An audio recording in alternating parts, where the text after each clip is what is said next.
जब हम किसी समृद्ध देश में जाते हैं तो निश्चित तौर पर वहां से कुछ न कुछ सीख कर जरूर आते हैं। ब्रुनाई और सिंगापुर ने तरक्की के नए पैमाने गढ़े हैं। 50 साल से भी कम समय में इन दोनों देशों ने दुनिया की अर्थव्यवस्था में बड़ा मुकाम हासिल किया है। भारत भी दुनिया की 5वीं सबसे बड़ी अर्थव्यवस्था है। प्रधानमंत्री मोदी की यात्रा के बाद इन दोनों से क्या सीख सकता है भारत? आइए इस वीडियो के जरिए समझने की कोशिश करते हैं।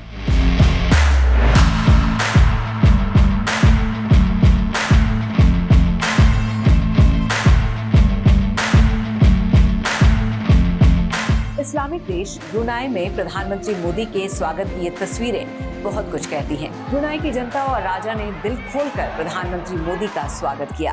भारत से 7,486 किलोमीटर दूर एक आइलैंड पर बसे इस्लामिक देश ब्रुनाई में सिर्फ 4 लाख लोग रहते हैं, लेकिन ऐसा लगा जैसे पूरा का पूरा देश मोदी के स्वागत में उमड़ पड़ा।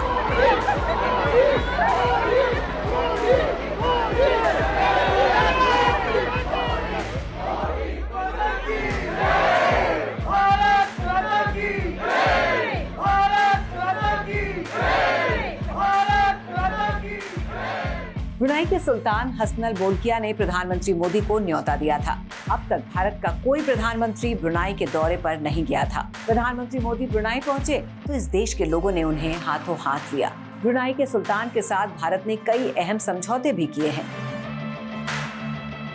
बहुत लंबा समय नहीं हुआ है, वो साल था 1984 का, जब ब्रुनाई अंग्रेजी हुकूमत से आजाद हुआ था, जबकि भारत 1947 में।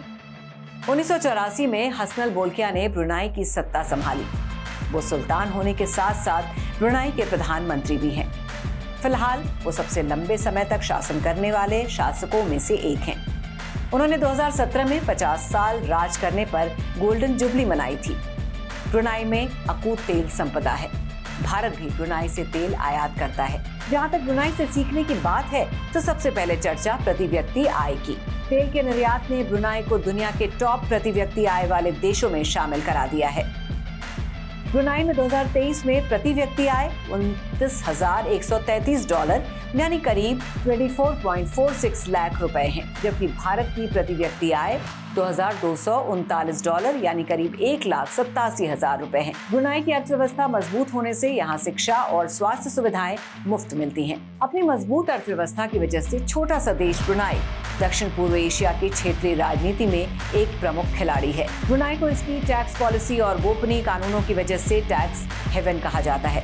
इसकी वजह से व्यापारी और निवेशक ब्रुनाई की तरफ आकर्षित होते हैं। ब्रुनाई में पर्सनल इनकम पर कोई टैक्स नहीं लगता है। दूसरी तरफ यहाँ कॉर्पोरेट टैक्स भी सिर्फ 18.5% लगता है। साथ ही अंतर्राष्ट्रीय व्यापार और शिपिंग में शामिल कंपनीज को कॉर्पोरेट टैक्स में छूट मिलती है। ब्रुनाई में निवेश से होने वाले लाभ और विरासत पर भी कोई टैक्स नहीं लगता है। ब्रुनाई में करेंसी एक्सचेंज को मॉनिटर नहीं किया जाता है। वहीं भारत की बात करें तो अपने देश में टैक्स की प्रक्रिया काफी जटिल मानी जाती है।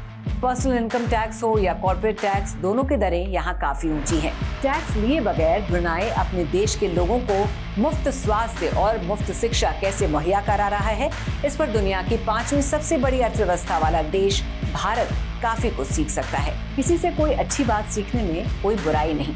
हालांकि ये दलील दी जा सकती है कि ब्रुनाई में लोकतंत्र नहीं है, वहाँ की आबादी भी बहुत कम है। ब्रुनाई में सुल्तान का शासन चलता है।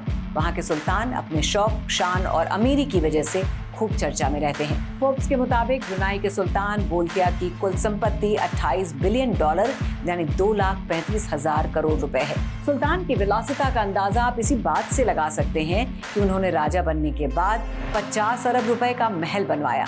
इस महल में 800 कारों को रखने के लिए एक गैराज है। महल की दीवारों पर सोने का पानी चढ़ा हुआ है। 20 लाख वर्ग फीट में फैला ये महल Guinness book of world records में शामिल है। कहते हैं सुल्तान बाल कटवाने पर लगभग 16 लाख रुपए खर्च करते हैं। उनके हेयर स्टाइलिस्ट महीने में 2 बार प्राइवेट चार्टर प्लेन से बुलाए जाते हैं। सुल्तान ने खुद के लिए बोइंग 747 विमान खरीदा है। हमें किसी की रईसी से क्या गिला, लेकिन अगर अपने संसाधनों से होने वाली कमाई को कई जगह इन्वेस्ट करने, तेल के अलावा आय के नए स्रोत तलाशने और टैक्सेशन यानी कर प्रणाली को दुरुस्त रखने जैसी चीजें ब्रुनाई से सीख ली जाए तो इसमें भला क्या गुरेज है। अब बात सिंगापुर की करते हैं। प्रधानमंत्री मोदी का सिंगापुर पहुंचने पर भव्य स्वागत किया गया। सिंगापुर में प्रवासी भारतीयों से मिलकर प्रधानमंत्री मोदी भी गदगद हो गए। इसके बीच उन्होंने ढोल भी बजाया।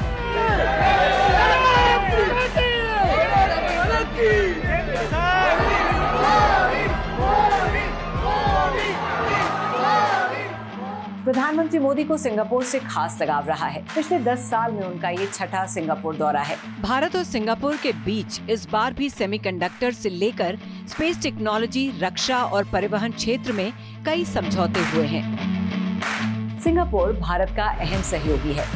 दक्षिण एशिया समेत पूरी दुनिया में चीन के बढ़ते प्रभाव के बीच सीना तान कर खड़ा रहता है सिंगापुर। रणनीति के लिहाज से सिंगापुर बेहद अहम है, तो इस देश से भी हम बहुत कुछ सीख सकते हैं। करीब 735 वर्ग किलोमीटर में फैले 56 लाख आबादी वाले सिंगापुर की ये चमचमाती गगनचुंबी इमारतें इसकी तरक्की की कहानी कहती हैं। लेकिन सिंगापुर हमेशा से ऐसा नहीं था। ऐसा बनने के लिए उसे बहुत संघर्ष करना पड़ा है। 9 अगस्त 1965 को सिंगापुर स्वतंत्र देश बना। सेकेंड वर्ल्ड वॉर के बाद ये जापान के कब्जे में था, फिर ब्रिटेन के। 1965 में सिंगापुर स्वतंत्र देश बना तो ये भूख और बेरोजगारी से जूझ रहा था। 1980 के दशक तक यहाँ भारी बेरोजगारी थी, लेकिन यहाँ के शासकों ने अपनी ताकत और संसाधन पहचाने। सिंगापुर पोर्ट इस देश की ताकत बना। यहाँ उसने दुनिया भर के मालवाहक जहाजों को विश्राम स्थल के तौर पर विकसित किया। भारत, चीन, मलेशिया जैसे आसपास के देशों से सस्ता श्रम इसमें मददगार बना और सिंगापुर पोर्ट ने इस देश की तस्वीर बदल दी। 1990 के दशक तक सिंगापुर पोर्ट यूरोप और एशिया के लिए व्यापार का गेटवे बन गया। आज पूरे यूरोप का आधे से ज्यादा कारोबार इसी पोर्ट के जरिए होता है। सिंगापुर ने अपनी ताकत पहचानी, बंदरगाह के जरिए व्यापार बढ़ाया और इसका नतीजा ये है कि आज दुनिया की कोई बड़ी कंपनी ऐसी नहीं है जिसका दफ्तर सिंगापुर में ना हो। सिंगापुर की आर्थिक नीतियों का असर हुआ। 1990 तक बेरोजगारी की दर 3 तक गिर गई और जीडीपी में 1999 तक करीब 8 की औसत दर से वृद्धि हुई। आज सिंगापुर दुनिया में सबसे ज्यादा जीडीपी और प्रति व्यक्ति वाले देशों में शामिल है। भारत भी इस समय बेरोजगारी और उत्पादन संकट जैसी समस्याओं का सामना कर रहा है। ऐसे में सिंगापुर की नीतियों से काफी कुछ सीखा जा सकता है। तो सिंगापुर हमारा बेहद महत्वपूर्ण सहयोगी है। सिंगापुर के साथ भारत का रक्षा सहयोग हमारी पहुंच को दक्षिण चीन सागर तक बढ़ाता है। चीन का अधिकांश कारोबार मलक्का स्ट्रेट से होता है। ये जल मार्ग भारत के अंडमान और निकोबार द्वीप समूह से महज 200 किलोमीटर की दूरी पर है। भारत और सिंगापुर की दोस्ती चीन की यही दुखती रग है। मलक्का जल डमरू मध्य पर चीन की गर्दन दबी रहती है। इसलिए समझा जा सकता है भारत और चीन दोनों के लिए कितना महत्वपूर्ण है सिंगापुर को साथे रखना। खैर, इस वीडियो के जरिए हमने ये जानने की कोशिश की है कि सिंगापुर और ब्रुनाई से क्या सीख सकता है भारत। श्रेष्ठ उत्तराखंड पर खबरों से जुड़े रहने के लिए चैनल को सब्सक्राइब और लाइक करें, बेल आइकन दबाएं और देखते रहें श्रेष्ठ उत्तराखंड।